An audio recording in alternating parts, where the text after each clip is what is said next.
Hello everyone, कैसे हैं आप सब। मैं उम्मीद करता हूं कि आप सब अच्छे ही होंगे। जैसा कि आप सबको मालूम है, एस्टेट 2024 का जो आपका एग्ज़ाम है वो आपका 7 दिसंबर और 8 दिसंबर को होना है। आपके उसी एग्ज़ाम को ध्यान में रखते हुए आज मैं आपके लिए लेके आया हूँ मैथ के बहुत ही इम्पोर्टेंट क्वेश्चंस, और जो आपके एग्ज़ाम के पॉइंट ऑफ व्यू से बहुत ही इम्पोर्टेंट हैं। चलो चलते हैं उन क्वेश्चनों की ओर। ठीक है, आपका पहला क्वेश्चन है कि A/B/C बराबर है आपका 3/4/7।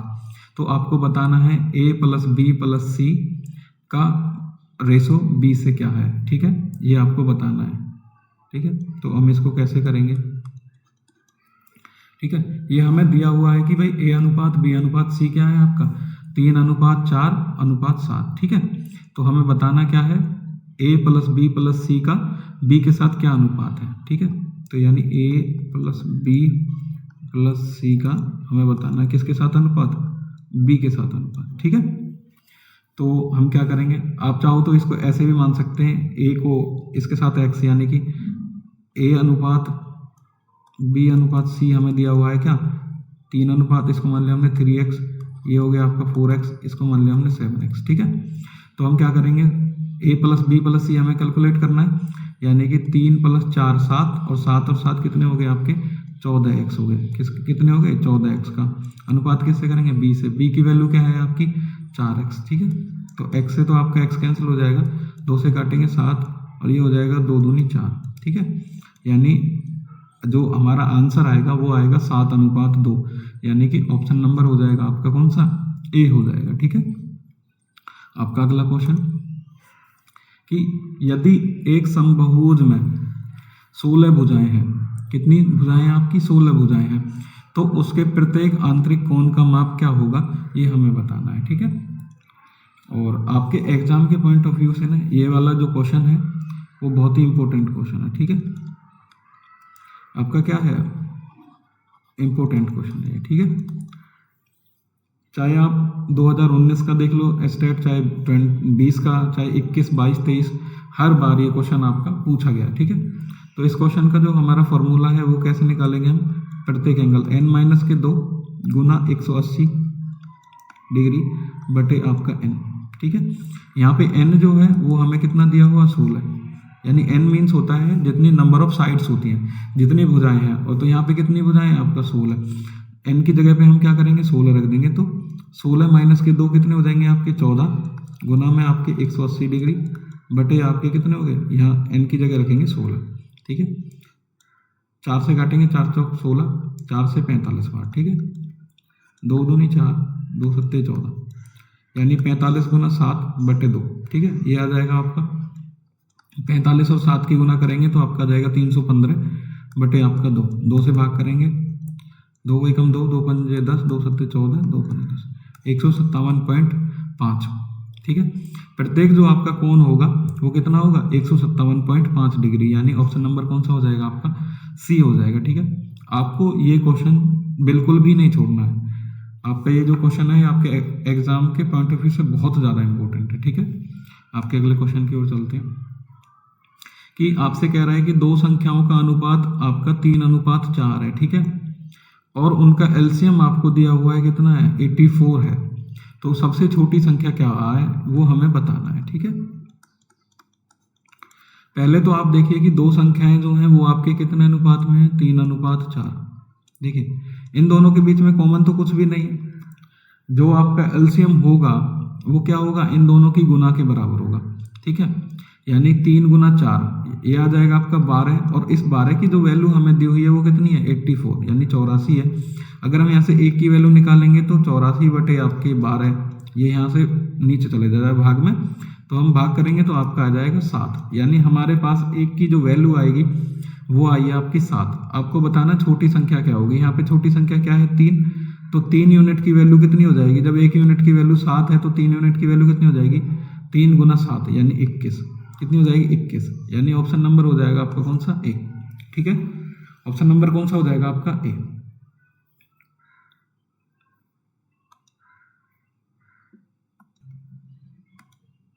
ठीक है, आपका अगला क्वेश्चन नंबर 4। दो संख्याएं हैं, वो एक तीसरी संख्या से क्रमशः 25% और 60% अधिक है, तो दोनों संख्याओं का अनुपात क्या होगा?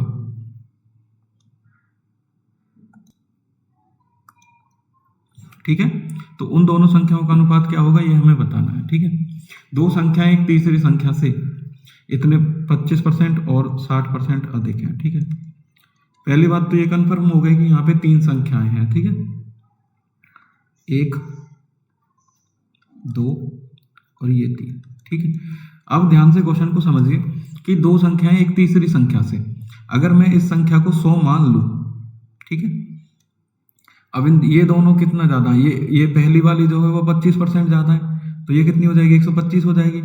दूसरी वाली 60% अधिक है, तो ये कितनी हो जाएगी? 160 हो जाएगी। ठीक है, अब वो आपसे कह रहा है कि जो दोनों संख्याएं हैं, यानी ये फर्स्ट और सेकंड, इन दोनों का अनुपात आपको बताना है। ठीक है, बता देंगे।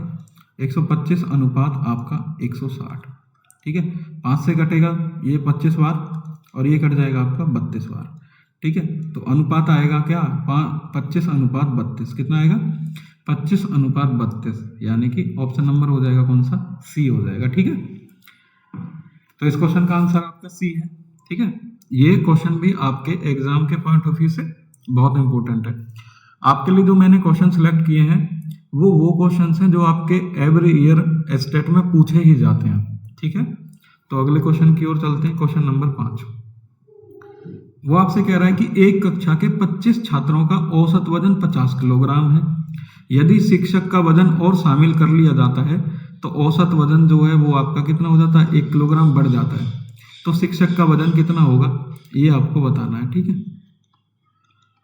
देखो इस क्वेश्चन के मैं आपको दो तरीके बता दूंगा। पहला तो नॉर्मल तरीका करते हैं कि भाई कैसे हम इस क्वेश्चन को सॉल्व करेंगे। पहला तो ये कि देखो 25 आपके स्टूडेंट हैं, उनका जो औसत वजन है वो आपका 50 किलोग्राम है। ठीक है, तो उनका जो टोटल कितना हो जाएगा? टोटल हम कैसे निकालेंगे? एवरेज जो है 50, उसको हम नंबर ऑफ ऑब्जर्वेशंस बोले तो उस 25 से गुना कर देंगे। ठीक है, तो ये हो जाएगा 0, 25 पंजे 125, 1250। अब वो क्या कह रहा है आपसे? यदि इसमें शिक्षक का वजन भी शामिल कर लिया जाए, शिक्षक यानी जब एक शिक्षक और शामिल कर लिया जाएगा तो जो आपके पर्सन्स हैं वो कितने हो जाएंगे? 25 से बढ़ के हो जाएंगे 26। ठीक है, अब वो क्या कह रहा है कि जो औसत वजन है जब इसको शामिल कर लेते हैं तो ये औसत वजन भी कितना हो जाता है? 51 हो जाता है, यानी कि 1 किलोग्राम बढ़ जाता है। 50 से कितना हो जाएगा? 51 हो जाएगा। तो 26 जो आपके टीचर प्लस में आपके स्टूडेंट है उनका जो औसत वजन है वो 51 किलोग्राम है, तो हम यहाँ से टोटल निकालेंगे। ठीक है, तो वो होगा 26 गुना में 51। ठीक है, ठीक है, 26 गुना में 51। तो हम इसकी गुना करेंगे, 26 से गुना करो, 26 से कम 26, आपके बच्चे कितने? 2, और 26 पंजे हो गए 130 और 2 132। ठीक है, अब हमारे पास 26 जो पर्सन है यानी कि जिसमें टीचर है और आपका स्टूडेंट है उनका वजन हमें मालूम है और 25 का भी मालूम है हमें। तो टीचर की जो आपका वेट है यानी टीचर का जो वेट है वो निकल जाएगा। कैसे निकलेगा? यानी 1326 में से अगर हम 1250 घटा देते हैं तो आपका कितना आता है? 76 किलो। कितना आता है? 76 kg आता है, यानी कि ऑप्शन नंबर हो जाएगा आपका ए। यानी जो 76 किलो वजन होगा वो आपका क्या होगा? वो टीचर का वेट होगा। ठीक है, एक तो ये तरीका है और दूसरा मेथड और मैं आपको बता देता हूँ। ठीक है, 25 छात्रों का औसत वजन जो है वो आपका कितना है? 50 है। ठीक है, तो मैंने मान लिया टीचर का भी औसत वजन कितना हो गया? 50 किलो। ठीक है, अब आपको ध्यान रखना है कि जब टीचर शामिल होते हैं ये तो काउंट होगा ही होगा 50 किलो, यानी 25 तो छात्र हो गए और 26 में आपके टीचर हो गए, यानी सबका 1-1 किलो क्या हो जाएगा? वजन बढ़ जाएगा। यानी जब 51 हो रहा है यानी कि 50 से 51 हो रहा है और 1 किलो बढ़ रहा है तो 26 किलो और बढ़ जाएगा इसमें। ठीक है, तो आपका दोनों को जोड़ देंगे तो कितना हो जाएगा? 76 किलो हो जाएगा। ठीक है, ऑप्शन नंबर आपका कौन सा हो जाएगा? ए हो जाएगा। ठीक है, चाहे आप इस मेथड का यूज कीजिए चाहे आप इस मेथड का यूज कीजिए। ठीक है, आपका नेक्स्ट क्वेश्चन वो आपसे कह रहा है कि भाई 4 क्रमागत विषम संख्याओं का औसत जो है वो आपका 14 है और a और d का गुणनफल क्या होगा? और 4 आपकी क्रमागत विषम संख्याएं कौन सी हैं? a है, b, c और d। इनका औसत जो है वो आपका 14 है।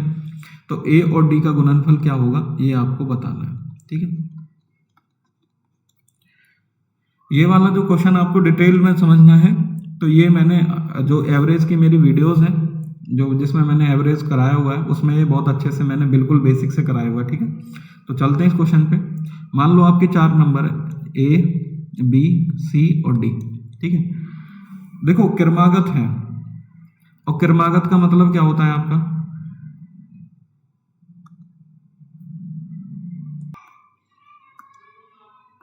ठीक है। आपके जो 4 नंबर हैं ए बी सी डी वो आपके क्या हैं, क्रमागत हैं, यानी कि लगातार हैं। लगातार हैं तो मीन्स आपके एपी में होंगे, ठीक है। जो एपी होता है कोई भी एपी उसका जो एवरेज होता है वो बिल्कुल बीचों बीच वाली टर्म होती है, यानी किसी भी एपी का जो औसत होता है वो उसके बीच बिल्कुल ही बीचों बीच वाली टर्म होती है। तो अब देखिए यहाँ पे कौन कितनी टर्म है, 1 2 3 4, तो बीचों बीच में टर्म क्या होगी हम नहीं देख पा रहे हैं, ठीक है।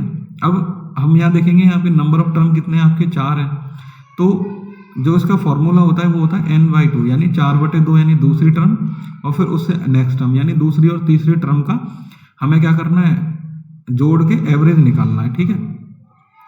अब मान लो ये एवरेज यहाँ पे आ रहा है, ठीक है, ये एवरेज यहाँ है दूसरी और तीसरी टर्म के बिल्कुल बीचों बीच में।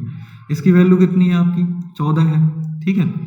अब 14 से पहले नंबर कौन सा आता है, ये विषम संख्याएं हैं, विषम संख्याएं तो इससे पहले 13 आती है विषम संख्या और इसके बाद में आएगी कौन सी, 14 से पहले 13 और 14 के बाद में 15, ठीक है। उससे पहले कौन सी विषम संख्या होती है, 11 हो जाएगा, ये कितना हो जाएगा 17 हो जाएगा, ठीक है। अब आपके पास नंबर्स आ गए चारों के चारों, ए आ गया, बी आ गया, सी और डी, ठीक है। मैं आपको फिर से बता देता हूँ कैसे आए हैं। देखो कोई भी एपी अगर आपको दी हुई है, देखो ये एपी में ही हो गए ना 11 13 15 17, ठीक है। अगर लगातार कोई भी क्रमागत चाहे वो सम संख्याएं हो चाहे विषम संख्याएं या कोई भी नेचुरल नंबर है, ठीक है, वो एपी में काउंट होते हैं। तो एपी का जो औसत होता है वो उसके बिल्कुल बीचों बीच वाली टर्म होती है। अब हम यहाँ देखेंगे यहाँ पे नंबर ऑफ टर्म कितनी है, अभाज्य संख्याएं हैं, वो विषम संख्याएं हैं कि सम संख्याएं। अब यहाँ देखेंगे हम 4 हैं, 4 आपका सम संख्या होता है, तो हम सम संख्या का एवरेज कैसे निकालते हैं, n/2 यानी कि 4/2 दूसरा नंबर और उससे नेक्स्ट नंबर यानी दूसरा और तीसरे को जोड़ के जब हम 2 से भाग कर देंगे तब हमें एवरेज मिल जाएगा, ठीक है। तो जो ये लाई कहाँ करेगा, दूसरे और तीसरे नंबर के बिल्कुल बीचों बीच में। तो ये हमें दिया हुआ है कितना 14। जब ये 14 है तो इससे अगला जो विषम संख्या होगी वो कितनी होगी 15 और उससे पहले कितनी होगी 13, यानी हमारे पास ये नंबर आ गए।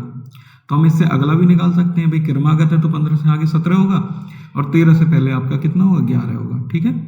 तो हमें पूछ रहा है ये आपका ए है, ये आपका बी है, ये आपका सी है और ये आपका डी है, ठीक है। अब ए गुना डी बताना है आपको, ठीक है। तो निकाल दीजिए 11 गुना में 17, ये हो जाएगा आपका कितना 187, ठीक है। कितना हो जाएगा 187, ठीक है। ऑप्शन नंबर हो जाएगा आपका कौन सा ए, ठीक है।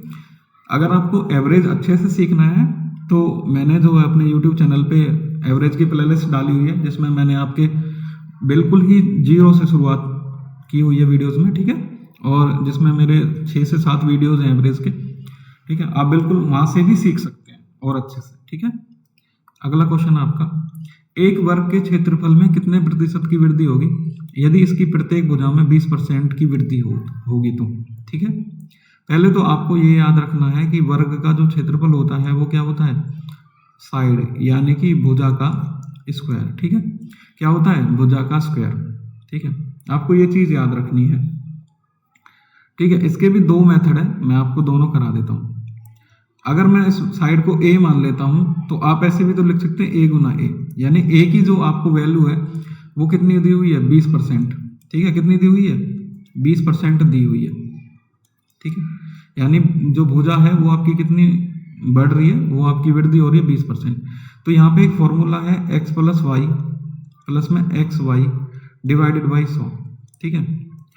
अब यहाँ पे क्या है, x की वैल्यू भी 20 है, ठीक है, और y की वैल्यू भी 20 है आपकी, ठीक है।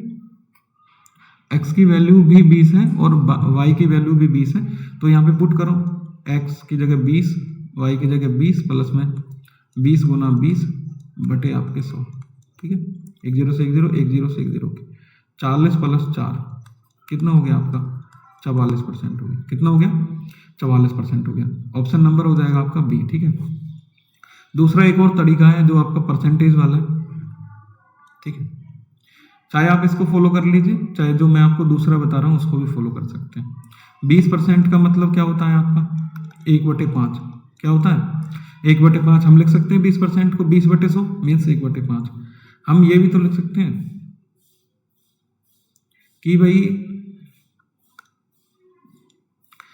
पहले यानी कि पहले और बाद में।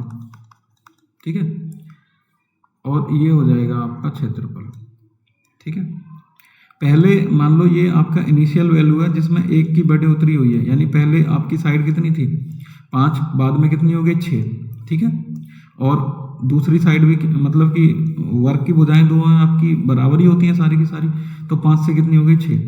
अब आपको पता है क्षेत्रफल क्या होता है? भुजा का स्क्वायर, भुजा गुना भुजा, यानी पहले इसकी गुना करेंगे तो आपका आ जाएगा कितना? 25, और इसकी गुना करेंगे तो आपकी 36। ठीक है, तो एरिया पहले कितना था? 25, बाद में कितना आया? 36, बढ़ कितना गया आपका यहाँ पे? 11।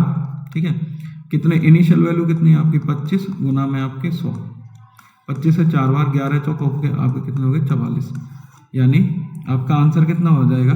44%। ठीक है, कितना हो जाएगा? 44%। ऑप्शन नंबर हो जाएगा आपका कौन सा? बी। ठीक है, अगर आपसे कहे कि भाई यहाँ पे ये 20% कम हो रहा है, अगर मान लो यही क्वेश्चन आ जाता है कि वर्ग की जो प्रत्येक भुजा है वो 20% कम हो रही है, तो इस वाले फॉर्मूले हम कैसे यूज करेंगे? माइनस के 20, ठीक है, फिर माइनस के 20, और माइनस माइनस की गुना करेंगे तो प्लस हो जाएगा 20 गुना 20/100। ठीक है, 1 0 से 1 0, ये 0, ये माइनस के 40, और ये हो जाएगा प्लस के 4, बराबर कितना आ जाएगा? 36% माइनस। इसका मतलब है कि जो आपका एरिया है वो क्या हुआ है? डिक्रीज हुआ है। कितना हुआ है? कितना डिक्रीज हुआ है? 36% आपका एरिया डिक्रीज हुआ है। ठीक है, आपसे ये भी पूछ सकता है 20% की वृद्धि हुई है, आपसे ये भी पूछ सकता है कि 20% की कमी हुई है। ठीक है, दोनों आपके जो कंडीशंस हैं वो मैंने आपको करके दिखा दिया। ठीक है, आपका अगला क्वेश्चन, क्वेश्चन नंबर 8।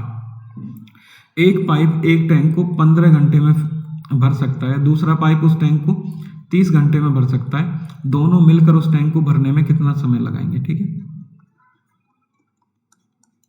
देखो पाइप मान लो एक P है, दूसरा आपका Q है, ये 15 घंटे में भर रहा है, ये 30 घंटे में भर रहा है, दोनों का एलसीएम ले लो, इतना है 30, 15 से भाग करो, 15 दूनी 30, 30 एकम 30।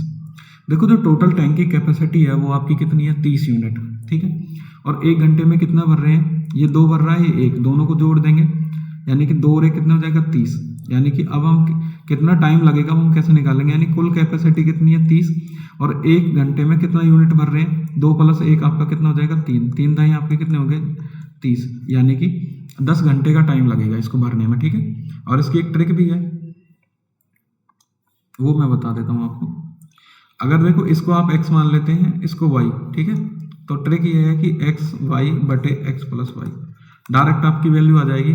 x y की गुना करो, 15 गुना में 30 बटे 15 + 30, ठीक है, ये हो जाएगा आपका 450 बटे 45, काटेंगे तो आपका आ जाएगा 10। ठीक है, ये भी है और आपका ये भी है। ये ट्रिक है आपका सेकंड वाला, तो आप जो चाहे आप यूज कर सकते हैं। ठीक है, चलिए आपका नेक्स्ट क्वेश्चन। बी की आयु ए की आयु से 50% अधिक है, सी की आयु बी की आयु से 20% कम है, सी की आयु ए की आयु से कितने % अधिक है वो आपको बताना है। ठीक है, फिर से पढ़ते हैं, जैसे जैसे पढ़ते जाएंगे वैसे वैसे हम उस क्वेश्चन को सॉल्व करते जाएंगे। ठीक है, वो कह रहा है बी की आयु ए की आयु से 50% अधिक है। ठीक है, ये मान लिया मैंने बी और ये मान लिया हमने ए। ठीक है, और वो कह रहा है बी की आयु ए की आयु से 50% अधिक है। मान लो मैंने ए की आयु 100 मान ली, तो ये कितनी हो जाएगी? 50% ज़्यादा है, तो ये हो जाएगी आपकी कितनी? 150। और वो कह रहा है सी की आयु जो है वो बी की आयु से 20% कम है। अगर मैं यहाँ पे सी रख देता हूँ, वो कह रहा है कि सी की आयु बी की आयु से 20% कम है। ठीक है, इसका 20% कितना होगा? 30, और ये कितनी हो जाएगी जब इसमें से कम करेंगे? तो 120। अब वो कह रहा है आपसे कि भाई सी की आयु बी की आयु से 20% कम है, तो इसका 20 30 हो जाएगा, तो ये हो जाएगा 120। ठीक है, अब आपसे कह रहे हैं सी की आयु ए की आयु के से कितने परसेंट अधिक है। अब इन दोनों में रिलेशन निकालना है हमें। पहले तो देखिए अधिक निकालना है, तो सी की आयु कितनी अधिक है, 20 अधिक है। अब आपको नीचे क्या रखना है वो मैं आपको बता दूं कि भाई सी की आयु ए की आयु से, जहाँ लिख रहा हूँ ना ए की आयु से, तो नीचे आएगा ए की आयु आपकी कितनी 100 गुना में परसेंटेज के लिए 100, 100 से 100 कट गया, कितना आ जाएगा आपका 20%। कितना आ गया 20%। ऑप्शन नंबर कौन सा हो जाएगा आपका, ए हो जाएगा।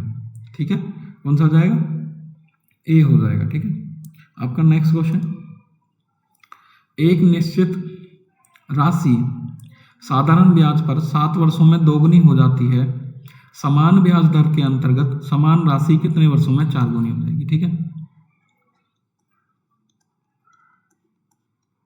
देखिए ये वाला जो क्वेश्चन है ये एग्जाम के पॉइंट ऑफ व्यू से इतना इंपॉर्टेंट क्वेश्चन है कि एस्टेट हर बार, चाहे वो लेवल 1 हो, चाहे लेवल 2 है या लेवल 3 के जो आपके बेसिक्स क्वेश्चन हैं जनरल मैथ वाले, ये हर बार आपका पूछा जा रहा है। इसलिए मैं आज आपके लिए जो क्वेश्चंस लेके आया हूँ वो आपके एग्जाम के पॉइंट ऑफ व्यू से बहुत इंपॉर्टेंट है। यानी कि आपका जो एस्टेट 2024 आने वाला है उसमें एज इट इज क्वेश्चन आपके ये सेम टू सेम मिलेंगे। ठीक है, तो कैसे करते हैं इस क्वेश्चन को कि एक निश्चित राशि है साधारण ब्याज पर 7 वर्षों में दुगनी हो जाती है। ठीक है, तो कितने टाइम में वो आपको बताना है कि 4 गुना हो जाएगी। ठीक है, मैंने मान लिया वो राशि पी है, क्या है, पी है, और वो कितनी हो रही है, वो दुगनी हो जा रही है।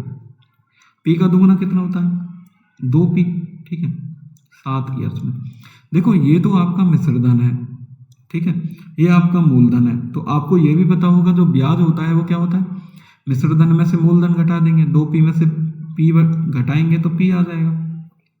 ठीक है, ये हमारे पास क्या है, ब्याज है। अब वो आपसे कह रहा है कि कितने टाइम में वो 4 गुना हो जाएगी, यानी 4p हो जाएगी। तो आपका ब्याज कितना हो जाएगा, 3p हो जाएगा। कितना ब्याज हो जाएगा, 3p। अब आप ध्यान रखिए कि साधारण ब्याज जो होता है वो हर साल बराबर होता है, यानी कि जब 7p जो आपका ब्याज है वो 7 साल में कंप्लीट होता है तो तिगुना कितने में होगा, तो हम क्या करेंगे 7 गुना 3 कर देंगे, 7 पे कितना हो जाएगा, 21 ईयर्स हो जाएगा। कितना हो जाएगा, 21 ईयर्स। ठीक है, तो आपका ऑप्शन नंबर हो जाएगा कौन सा, आपका बी। ठीक है, आज की वीडियो में इतना ही। अगर आपको वीडियो अच्छी लगी हो तो शेयर करना बिल्कुल भी ना भूलें। ठीक है, और मैं आपके लिए मैराथन क्लासेस लेके आ रहा हूँ। आपके एग्जाम से पहले आपका कम से कम मैक्सिमम से मैक्सिमम जो पोर्शन है मैं आपका कवर करा दूंगा। ठीक है, और चैनल को सब्सक्राइब जरूर करें और बेल आइकन जरूर दबाएं ताकि आपको आने वाली वीडियोस की जो नोटिफिकेशन है वो तुरंत मिल जाए। ठीक है, okay, thank you so much.